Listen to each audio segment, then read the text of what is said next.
여러분 안녕하십니까? 광주 MBC 뉴스투데이 시작합니다. 먼저 오늘의 주요 뉴스입니다. 역대급 폭염에 수확한 배가 햇볕에 그을려 피해를 입은 나주 배 농가들이 정부의 거듭 대책 마련을 호소하고 있습니다. 붕괴 위험이 높은 영광의 불갑저수지가 만들어진 지 100년 만에 정비를 마쳤습니다. 물을 가두고 관리하는 능력을 키워 갑작스런 물난리에 대응하기 위해서입니다. 40년 동안 매달 헌혈을 이어온 60대 퇴직 공무원이 701번째 헌혈을 마쳐 화제입니다. 전국적으로도 역대 10번째로 많은 헌혈 기록입니다. 맨발 걷기가 요즘 인기를 끌면서 동네마다 황토길이 우후죽순 늘어나고 있지만 제대로 관리가 되지 않아 낙엽이 쌓이거나 물이 고인 곳도 적지 않습니다. 늦더위가 이어지다가 갑자기 기온이 큰 폭으로 떨어졌습니다. 여름철 예고 없는 물폭탄 피해가 잦아지는 것 역시 기후변화 때문인데요. 이런 기후위기 시대 돌발재해를 예방하고자 영광 불갑저수지가 대대적인 정비를 마쳤습니다. 주현정 기자가 보도합니다. 말 그대로 물폭탄이 쏟아졌던 지난 2020년 여름. 댐 관리 허술까지 더해져 전남 구례에는 유례없는 물난리가 났습니다. 2년 전에는 광주 식수원인 동복댐이 훤히 바닥을 드러내기도 했습니다. 모두 기후위기 시대 물 관리를 제대로 하지 못하면서 발생한 대표적인 재해입니다. 100년 전 개발된 영광 불갑저수지. 영광 지역 농경지 절반의 농업용수를 공급하는 시설이지만 물이 쉽게 제방을 넘는 구조인데다 붕괴 위험도 높아 기상이변 취약지로 꼽혔던 곳인데 최근 대대적인 정비를 마쳤습니다. 물을 가두고 관리하는 능력을 키운 이른바 취수 능력 확대 사업이 기본계획 수립 7년 만에 마무리됐습니다. 저수율이 오르면 곧바로 물이 넘치는 기존 물러미 시설에 더해 저수율을 조절할 수 있는 수문과 물러미의 길이를 늘린 새로운 공법의 물러미 시설이 추가 설치됐습니다. 불갑저수지에 추가로 설치된 물러미 시설입니다. 피아노 건반처럼 만들어 방류 면적을 넓힌 것이 특징입니다. 초당 방류량이 기존보다 4배 늘어 홍수 관리도 쉬워졌습니다. 최신 기술과 공법으로 물러미, 비상수문, 또 비상 대응 계획 이런 것들을 구축해서 극한 홍수, 극한 가뭄과 같은 재난재해에 보다 효과적으로 대응할 수 있게 되었고 전에 없던 홍수 예보 경보 시스템도 마련됐습니다. 저수지 주변에는 공원과 산책길, 특산물 판매장 등도 조성될 예정입니다. 약 70%까지의 물을 이렇게 조절을 할 수가 있습니다. 그래서 재난과 우리 국민의 재산과 생명을 지키는 데 일조할 것으로 생각합니다. 한국농어청공사는 화순, 서성지구 등 소형 농업용 저수지에 대해서도 극한 기후의 대비 능력을 높일 수 있는 시설 개선에 나설 계획입니다. MBC 뉴스 주현정입니다. 오늘 때이른 추위가 절정에 달하겠습니다. 많은 지역에서 기온이 큰 폭으로 낮아지면서 올가을 최저 기온을 다시 경신한 지역이 많습니다. 화순 백암면에서는 영하 6도 안팎의 기온으로 시작했고요. 순천 지역과 곡성도 영하 4도 안팎의 기온으로 출발했습니다. 이 밖에도 많은 전남 지역에서 영하권 추위가 이어지고 있습니다. 오늘은 매우 따뜻한 옷차림으로 나서시는 게 좋겠습니다. 오늘 하늘 모습 보실까요? 구름이 많이 지나고 있습니다. 종일 구름 많은 날씨가 이어지겠고요. 전남 해안 지역을 중심으로는 약한 빗방울이 떨어지면서 흐린 날씨가 이어지겠습니다. 오늘 광주의 아침 출근길 기온도 1도 안팎으로 어제 같은 시각보다 1, 2도가량 낮게 출발했습니다. 오늘 낮부터는 추위 상황이 한결 나아지겠습니다. 한낮 기온은 13도 안팎으로 쌀쌀하긴 하겠지만 어제보단 2, 3도가량 높은 기온 예상됩니다. 날씨 정보였습니다. 올여름 역대급 폭염으로 타격을 입은 나주 배농가들이 계속해서 피해를 호소하고 있습니다. 나름 상품성이 괜찮다고 생각해 수확을 끝낸 배까지 햇볕의 영향을 받아 썩기 시작한 건데요. 농민들은 이 같은 폭염 피해를 자연재해로 인정해 줄 것을 요구하고 있습니다. 임지은 기자의 보도입니다. 나주시 봉황면의 한 과수원입니다. 겉이 무르거나 껍질색이 변한 배들이 아무렇게나 나뒹굴고 있습니다.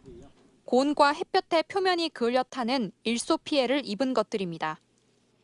올여름 강한 햇볕으로 이렇게 탈색이 된 배들이 한 무덤처럼 쌓여 있는데요. 이렇게 속을 만져보면 이미 물컹물컹한 상태입니다. 원래라면 컨테이너 4,500개 정도의 수확량이 나와야 했지만 유례 없이 길었던 올여름 폭염 탓에 3분의 1가량을 버리게 됐습니다. 실상 배는 봉지를 씌웁니다. 봉지를 씌우기 때문에 이 폭염이 발생했을 때 안에서 열이 발생할 수밖에 없잖아요.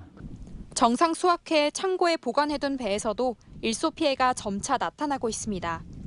탈색, 갈변이 된 배들을 이제야 발견한 농가는 아예 손을 쓸 수 없게 됐습니다. 조직이 괴사돼서 결국은 물렁물렁 이렇게 되는 거죠. 근데 이렇게 조금이라도 있으면 결국은 이게 계속 진행하기 때문에 저장 중에 전체적으로 문제가 되어서 이것은 상품화 시킬 수도 없고 이용할 수도 없는 게 돼요. 농민들은 올해 처음 발생한 배 일소 피해를 자연재해로 인정해야 한다고 정부에 요구하고 나섰습니다. 배는 봉지로 쌓여 있어 직사광선에 피해를 입을 거라고 상상조차 하지 못했고 수확 전에 보험 조사가 끝나버린 탓에 정확한 피해 규모조차 파악하지 못했다는 겁니다. 농민분은 폭염재해, 일소 피해배, 자연재해 인정하라! 인정하라! 인정하라! 인정하라! 나주시와 전남도도 이미 수확이 끝난 배까지 일소 피해를 적용할 기준 마련과 농업경영 안정자금 지원 등을 마찬가지로 건의한 상태입니다. MBC 뉴스 임지은입니다. 광양시가 최근 차세대 자원순환단지 설치 사업 입지 후보지를 선정했습니다. 하지만 후보지 인근 마을 주민들이 강하게 반발하고 원천 무효를 주장하고 나서면서 자원순환단지 조성을 둘러싼 갈등이 깊어지고 있습니다. 보도에 김주희 기자입니다. 광양시 광양읍 중림리의 한 야산입니다. 광양시 차세대 자원순환단지 입지선정위원회는 이 일대 도로를 사이에 둔 두 곳의 지역을 새로운 쓰레기 소각장 시설 입지 1순위와 2순위 후보지로 정했습니다. 일일 소각시설 220톤, 통합 바이오 가스화 시설 90톤, 재활용 선별시설 30톤 규모입니다. 시는 오는 2030년 가동을 목표로 하고 있습니다. 전략 환경 영향 평가 등 절차를 정상적으로 진행하게 된다면 오는 2027년 본격 공사가 시작될 것으로 보입니다.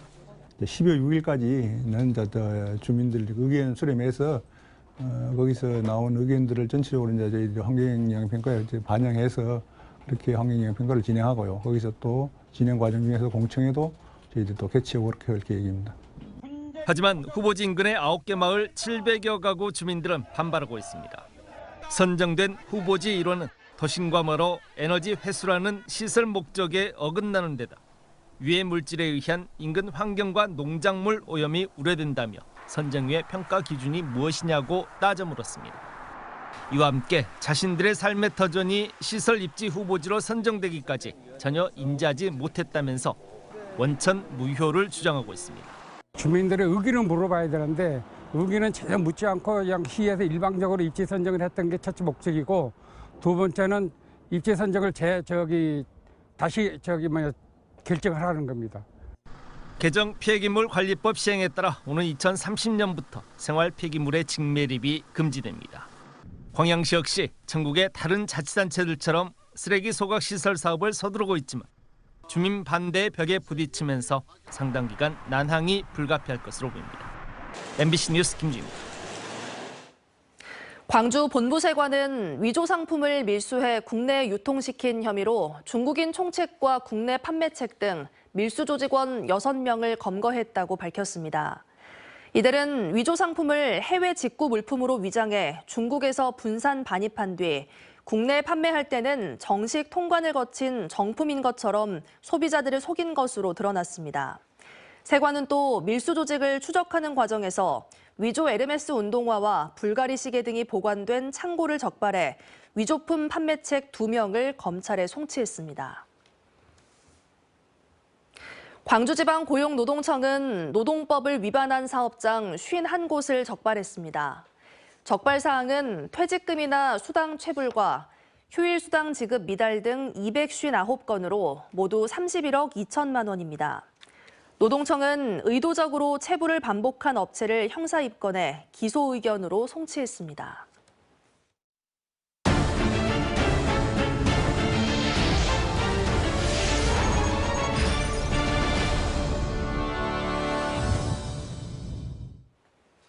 광주에서 헌혈을 700번 넘게 한 시민이 있어 화제입니다. 이 정도로 헌혈을 하려면 40년 동안 한 달에 한 번씩 빠지지 않고 헌혈을 해야 하는데요.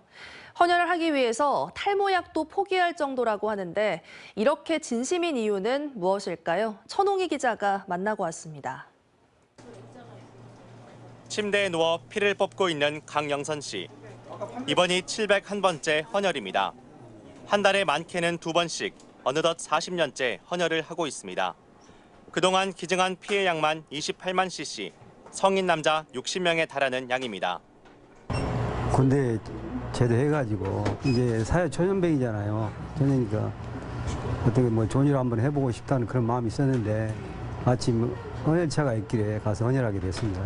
700번 이상 헌혈을 한 사람은 전국적으로도 역대 10명뿐입니다. 감기라도 걸리면 약성분 때문에 헌혈이 어려운 만큼 꾸준히 하기는 쉽지 않습니다. 퇴직 공무원인 강 씨는 40년째 건강을 관리하며 탈모약도 먹지 않을 정도로 헌혈에 진심입니다. 제가 막 머리가 지금 빠지고 있어요. 그 약을 먹으면 헌혈을 못 온다고 하더라고요. 그래서 그 포기하고 그 약을 반나가 뵀거든요. 반나가 보고. 강 씨는 헌혈로 누군가를 살릴 수 있다는 굳은 믿음을 갖고 있습니다. 300회 헌혈 때쯤 만났던 백혈병에 걸렸던 초등학생이 자신의 헌혈로 건강을 회복했던 일을 가장 뿌듯하게 여기고 있습니다. 그 수혈을 받고 아이가 건강을 회복해서 뛰어다니는 걸 볼 때 너무나 기분이 좋은 그런 마음이었고 뿌듯한 그런 마음이 있었습니다. 주기적으로 헌혈을 하다 보니 헌혈의 집 간호사 사이에서는 이미 유명 인사입니다. 2주마다 바늘 이렇게 찔러가면서 하시는 건데 이렇게 다른 사람에 대한 봉사 정신이 없으면 못하는 일 중에 하나라고 생각합니다. 700번이 넘는 헌혈 기록은 다른 시민들에게도 전달하는 바가 큽니다. 25살 때 헌혈하셨다고 들었거든요. 지금 제 나이가 딱 25살이어서 저도 열심히 헌혈해서 아버님처럼 멋있는 사람이 되고 싶습니다. 강 씨는 헌혈 가능 나이인 69세까지 아직도 3년이나 남았다며 자신의 기록이 다른 사람들에게도 동기부여가 돼 헌혈자들이 늘었으면 좋겠다고 말했습니다. MBC 뉴스 천홍희입니다. 여수 출신의 윤영숙 열사 재조명을 위한 시의회 정책 토론회에 이어 조만간 윤영숙 열사로가 지정될 예정입니다. 여수시는 지난 2003년부터 지역 출신 83명의 독립유공자를 발굴하는 등 관련 선양 사업에 적극 나서고 있습니다. 보도에 최우식 기자입니다. 이달 초 여수시 의회에서 윤영숙 열사 바로 알기와 지역사회의 역할 제고를 위한 정책 토론회가 열렸습니다. 독립유공자 유족회 등 관련 단체들은 앞으로 열사의 삶을 재조명해 이를 발전적인 지역 정책으로 다듬기 위한 학술 연구와 자료 발굴이 계속돼야 한다고 강조했습니다.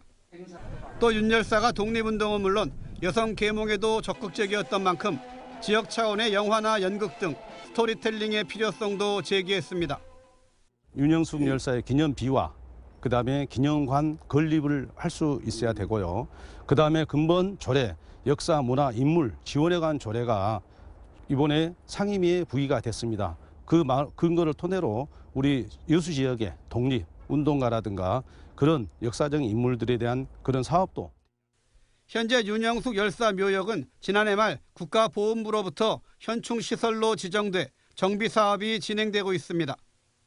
여수시는 지난 4월 돌산 주제년 열사길에 이어 올해 안에 화양로 용주교차로에서 중림교차로까지 4.7km 구간을 윤영숙 열사로로 5년 동안 지정하는 방안도 추진하고 있습니다. 여수시는 지난 2003년부터 지역 출신 독립유공자 발굴에 적극 나서 지금까지 83명을 발굴했고 이들에게 독립장과 건국포장, 대통령 표창 등 정부 훈포장을 추서했습니다. 또 이순신공원 항일 독립운동 기념탑 주변에 77개의 공적비와 키오스크 등을 설치했고 앞으로도 유족회나 관련 단체들과 함께 지속적으로 관련 사업을 추진할 계획입니다. 이분들의 그 지난 공적이라든지 이런 것들은 저희가 그냥 잊고 지나가면 안 될 거라고 보고 있어요. 그래서 이분들을 위해서 이렇게 지속적으로 알리고 뭐 이런 그런 교육을 시키고 이런 것이 좀 필요할 것 같아요. 지역 중심의 항일 독립운동 역사가 다음 세대에 전해줄 지역 정체성의 하나로 새로운 의미를 더해가고 있습니다. MBC 뉴스 최우식입니다. 해상풍력 1번지 전라남도에서 이뤄진 첫 민간주도 해상풍력단지의 시운전 현장을 한덕수 총리가 직접 찾았습니다. 이 자리에서 한 총리는 해상풍력 활성화를 위해 다양한 규제 혁파를 약속했습니다. 서희령 기자가 취재했습니다. 진도와 완도 등 도내 7개 시군에서 전체 30기가와트 규모의 해상풍력 발전단지 조성 사업을 추진하고 있는 전라남도.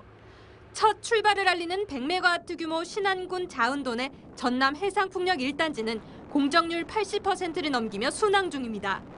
내년 3월 상업 가동을 앞둔 현장을 한덕수 국무총리가 직접 찾았습니다. 한 총리는 국내 첫 민간 주도 대규모 해상풍력 사업 단지라는 점에서 의미를 지니고 있다고 밝혔습니다. 이어 국내 유일 해상풍력 지원 항만인 목포신항을 둘러봤습니다. 이제 운송을 하게 되면 타워는 말씀드린 대로 그대로 이 모습 그대로 운송이 됩니다. 이어진 간담회에서 한 총리는 전남의 우수한 협력 자원을 활용한 해상풍력 사업이 지역 경제 활성화에 크게 기여할 것이라고 평가했습니다.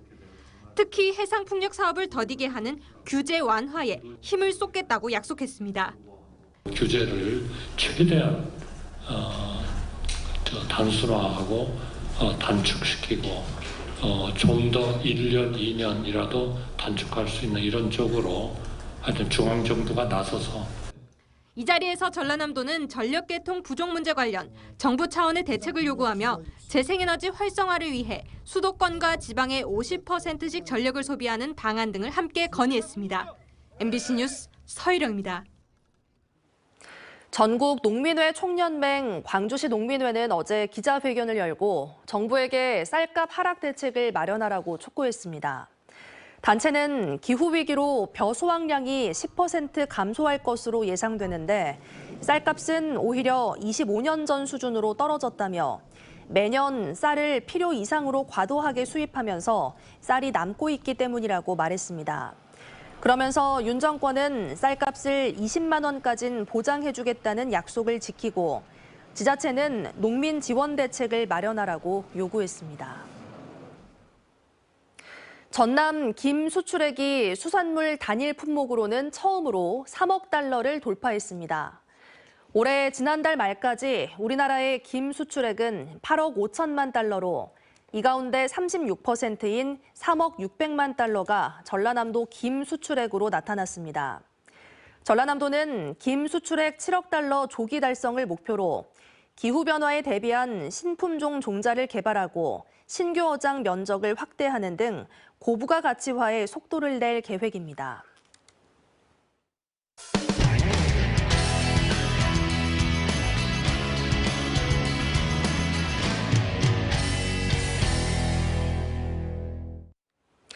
맨발 걷기가 요즘 인기를 끌면서 동네마다 황토길이 우후죽순 늘고 있습니다. 하지만 제대로 관리되지 않아 낙엽이 쌓이거나 물이 고인 곳도 적지 않은데요. 안전사고 우려도 나오고 있습니다. MBC 충북 전효정 기자가 보도합니다. 지난 6월에 완공한 황토길입니다. 1.1km 구간을 습식과 건식 두 가지로 만들었는데 맨발로 걸을 수 있는 게 가장 큰 특징입니다. 맨발로 땅을 밟으면서 몸을 치료한다는 뜻의 이른바 어싱이 유행하면서 이 황토길도 요즘 큰 인기를 끌고 있습니다. 다른 사람들이 좋다고 그러니까 시간 날 때 한 번씩 해보는. 개장한 지 얼마 안 됐지만 관리는 잘 되지 않고 있습니다. 맨발로 다녀야 한다고 써놓았지만 신발을 신고 걷거나 반려견을 데리고 산책하는 사람도 눈에 띕니다. 습식 황토길 일부 구간에는 비가 온 뒤 가득 물이고요. 아예 이용할 수 없는 상태입니다. 지난 7월 완공된 다른 황토길입니다. 바닥이 딱딱하게 굳어 곳곳이 갈라져 있습니다. 물을 뿌려 부드럽게 해달라는 민원이 많은데 관리하는 사람도 관리 도구도 없습니다.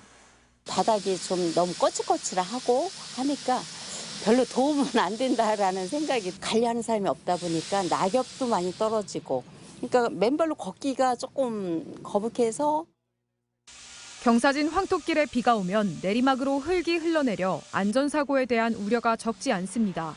비가 오면 막 이게 막 저기 논바닥 마냥 막 그래요. 그래서 여기 위험해요. 막 넘어지 그래요, 노인분들. 이게 다 일로 내려와요. 그리고 그 밑에 황토 그 물이 항상 고여 있으니까 이게 흙이 썩어요, 거기서. 상당공원 안에 설치한 다른 황토길입니다. 황토길 일부 구간에는 이렇게 낙엽과 쓰레기가 치워지지 않은 상태로 뒤섞여 맨발로 걷기엔 어려운 상태입니다. 이곳 역시 지대가 낮아 비만 오면 물이 차 사용하기 어렵습니다. 이게 땅이 낮으니까 이게 물이 안 빠져나가요. 빠질 수가 없어요, 얘가. 이제 고인다게 물이 황토를 조금 높여야 돼요. 그래야지만 좀 물이 좀 빠져나가게. 청주시는 황토길은 시민들이 자율적으로 잘 관리해 쓰고 있어 문제가 없다고 말합니다. 또 관리 규정이나 전담 인력은 없지만 기간제 근로자들이 수시로 청소를 돕고 있다고 밝혔습니다. 기준이랄 게 없는데 그냥 현재 봐서 좀 뭐 요실 냈거나 없으면은 그때 가서 채우고 민원 발생하면 저희가 그 상시로 가서 채우고 그 기간제분들이 있으시니까. 청주시는 올해만 33억 원을 들여 11곳의 황토길과 맨발 걷기길을 만들고 있습니다. 숫자만 급하게 늘리기보다는 체계적인 관리가 필요하다는 목소리가 나옵니다. MBC 뉴스 전유정입니다. 발이 푹푹 빠지는 모래사장에서도 빠르게 달리는 사족 보행 로봇을 카이스트가 개발했는데요. 이 로봇이 세계 최초로 마라톤 풀코스 완주에 도전합니다. 실제 도심 환경에서 성능을 검증해 보행 로봇의 실용화 가능성을 보여주는 첫 시도가 될 것으로 기대됩니다. 대전문화방송 박선진 기자의 보도입니다. 계단은 물론 울퉁불퉁한 장애물도 척척 오르내립니다. 카이스트 연구진이 개발한 사족 보행 로봇 라이보2입니다. 2시간 충전하면 43km 연속 보행이 가능한데 중국의 사족 보행 로봇이 보유한 기록인 20km의 2배가 넘습니다. 지난해 공개한 라이보1이 해변 모래사장을 달리는 등 역동적인 움직임을 구현했다면 이번엔 모터에서 나오는 열을 줄이고 더 적은 에너지를 사용해 보행 제어를 하는 등 효율적인 움직임에 집중했습니다. 시속 10km로 달리는 라이보2는 세계 최초로 마라톤 풀코스 완주에 도전합니다. 지난 9월 금산 임삼축제 마라톤 대회에서의 첫 도전을 발판 삼아 이번 주말 상주 곡감 마라톤에서 42.195km를 달립니다. 첫 마라톤 도전에서 섰다 달렸다를 반복하면서 배터리 소진이 빨랐던 부분을 보완했습니다. 처음에 한 5km나 10km는 사람들을 저희가 추월하면은 그 사람들이 그 안전상의 문제가 있을 수 있기 때문에 굉장히 조심해서 뛰었어요. 새 거로 교체했고 거기서 한 20% 정도 성능 향상이 있고요. 특히 실험실에 통제된 환경이 아닌 실제 도심에서 달리며 기록을 측정한다는 점에서 마라톤은 사족 보행 로봇의 활용 범위를 넓히는 새로운 도전입니다. 산업용으로 쓰기 때문에 멀리 있지만 결국에는 로봇은 인간의 삶에 되게 밀접하게 다가올 텐데 그런 로봇이 좀 더 친숙하게 다가올 수 있는데 좀 큰 영향을 주지 않나. 연구팀은 라이보가 앞으로 도로나 공장 순찰 등에서 지치지 않는 파수꾼으로 상용화할 것으로 전망했습니다. MBC 뉴스 박선진입니다. 동해 표층 수온이 반세기 동안 2도 가까이 올랐는데요. 높아진 수온에 생태계도 변하고 있습니다. 그동안 제주도나 남해에서 많이 잡히던 어류가 이젠 강원도에서도 제법 많이 잡히고 있습니다. MBC 강원 영동 이준호 기자가 보도합니다. 강원 강릉시의 앞바다, 수심 5m쯤 들어가자 30여 센티미터의 물고기 수천 마리가 취재 기자의 몸을 에워쌉니다. 은백색의 몸통에 꼬리가 누런 정갱이입니다. 햇빛이 강하게 내리쬐는 바다 표면 주변을 정갱이들이 쉴 새 없이 헤엄칩니다. 따뜻한 바다를 좋아하는 정갱이는 그동안 위도가 낮은 제주도와 남해안에서 많이 잡히던 생선이었습니다. 정갱이는 해성 어종으로 수온이 올라가면 떼를 지어서 북상하며 수온이 내려가면 남하하게 됩니다.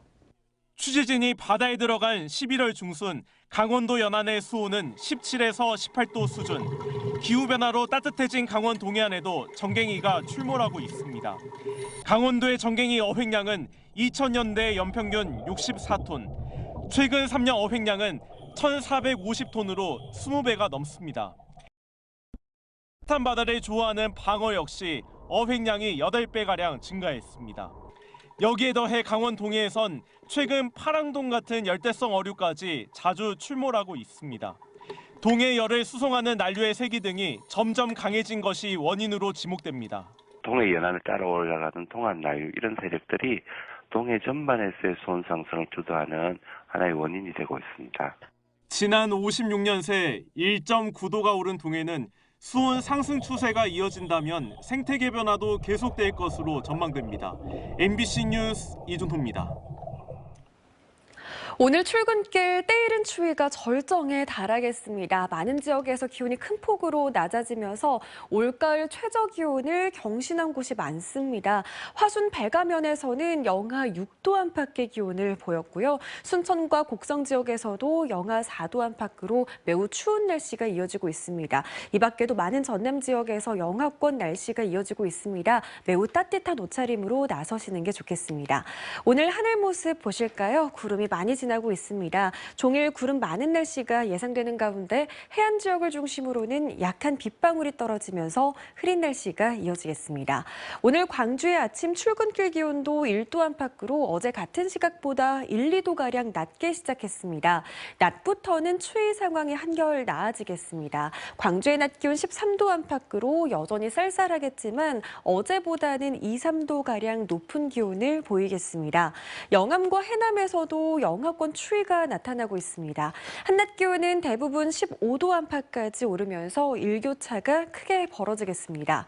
바다의 물결은 전해상에서 최고 3m로 높게 일겠습니다. 내일 출근길 기온은 오늘보다 5도가량 오름세를 보이겠고요. 한낮 기온도 15도 안팎으로 평년 수준의 기온이 예상됩니다. 날씨 정보였습니다.